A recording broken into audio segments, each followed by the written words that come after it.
नागपूरहून ही बातमी आलेली आहे। ज्येष्ठ समाजसेवक अण्णा हजारेंनी आपच्या अरविंद केजरीवालांवर टीका केली आहे। मुख्यमंत्री पदाचा राजीनामा देणं आगामी निवडणुकांच्या तयारीसाठीच दिल्याची टीका अण्णांनी केलेली आहे। तसेच आम आदमी पक्षात सामील होण्याबाबत कुठलाही आदेश आपण दिला नसल्याचं त्यांनी स्पष्ट केलं आहे। आपच्या अंजली दमानिया नागपूरला आल्या होत्या, त्यावेळी त्यांनी आपल्याला आपमध्ये सामील होण्याचा सल्ला दिल्याचंही अण्णांनी म्हटलंय। अरविंद केजरीवालांनी मनात अहंकार बाळगू नये असा सल्लाही अण्णांनी दिला।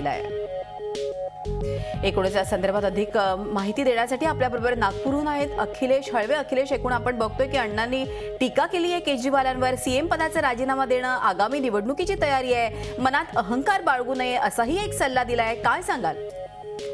खरंय मृदुला, एकूण जर का आपण बघितलं तर ज्या प्रकारे अण्णांनी आज आपले वक्तव्य दिले त्यामुळे त्यांची कुठेतरी आम आदमी पक्षाच्या एकूण कार्यशैलीबद्दल नाराजी स्पष्ट झाली।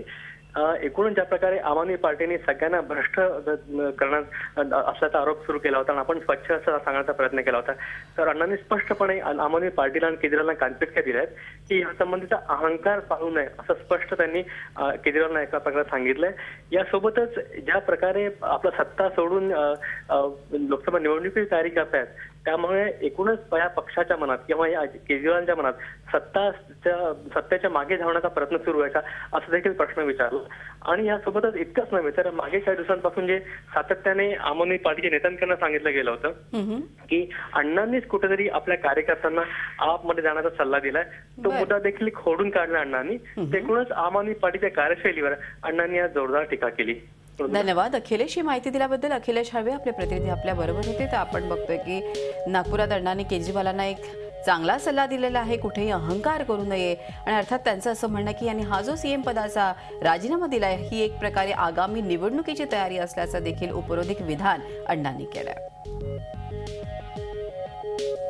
एकूणच या संदर्भात अण्णा नागपुरात बोलत होते। आपल्याला माहिती आहे की एकूणच जनलोकपाल बिलावरून दिल्लीच्या मुख्यमंत्री पदाचा राजीनामा अरविंद केजरीवाल यांनी दिला आणि त्यानंतर 2च दिवसांमध्ये त्यांनी उमेदवारांची यादी देखील जाहीर केली। 20 उमेदवारांची आणि एक प्रकारे लोकसभेचं बिगुल फुंकलं। मेरे पास कोई प्रूफ नहीं है तो मैं कैसे सहमत हूँ? क्या प्रूफ किए, क्या भ्रष्टाचार किया, कैसे किया, क्या वो मुझे जब पता नहीं होगा तो मैं कैसे सपोर्ट कर सकता हूँ? क्या आपको लगता है कि लिस्ट देने के पहले अरविंद केजरीवाल ने भी देश के सामने सबूत रखने चाहिए? बिल्कुल, जनता को पता होना चाहिए, नहीं तो कोई तो हवा में आरोप करने लगे तो कैसे होगा? माणसं त्यावेळेला चांगलं काम करू शकतात की त्याच्यातला अहम गेला पाहिजे। जोपर्यंत अहम जाणार नाही तोपर्यंत बरोबर काम होणार नाही। अहम काढून टाकलं पाहिजे, मीच बरोबर असं म्हणून का। झी 24 तास रहा एक पाऊल पुढे।